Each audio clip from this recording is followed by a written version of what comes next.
Halo semuanya, perkenalkan nama saya Muhammad Abiyu Mikdad, dari kelas manajemen 23C dengan NPM 234111035. Di sini saya akan menjelaskan tentang sistem moneter. Sistem moneter adalah fondasi yang vital dalam struktur ekonomi suatu negara.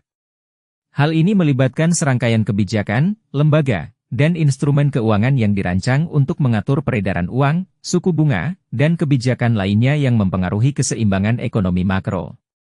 Salah satu elemen utama dari sistem moneter adalah bank sentral, yang bertanggung jawab atas pengaturan pasokan uang dan implementasi kebijakan moneter.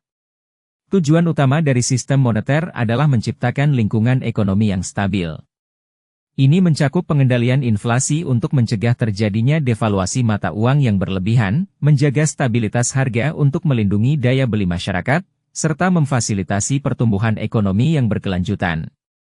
Di samping itu, sistem moneter juga bertujuan untuk memperlancar aliran modal dan investasi, yang esensial bagi pertumbuhan sektor-sektor ekonomi yang berbeda.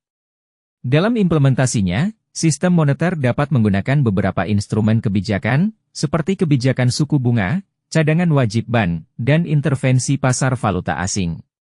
Misalnya, bank sentral dapat menyesuaikan suku bunga untuk mempengaruhi tingkat investasi dan konsumsi dalam perekonomian. Selain itu, mereka juga dapat melakukan intervensi langsung di pasar valuta asing untuk menjaga stabilitas nilai tukar mata uang. Namun, setiap sistem moneter tidaklah statis dan dapat beradaptasi dengan perkembangan ekonomi dan keuangan global. Di era modern, globalisasi telah memperkenalkan tantangan baru bagi sistem moneter, seperti fluktuasi cepat dalam aliran modal dan volatilitas pasar keuangan.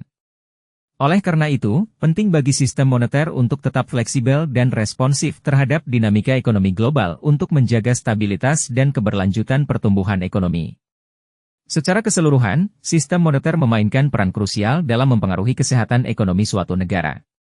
Dengan mengatur aliran uang dan kebijakan terkaitnya, sistem ini membentuk landasan yang kuat bagi pertumbuhan ekonomi yang inklusif dan berkelanjutan serta untuk meminimalkan risiko ketidakstabilan yang dapat mengganggu perekonomian secara keseluruhan.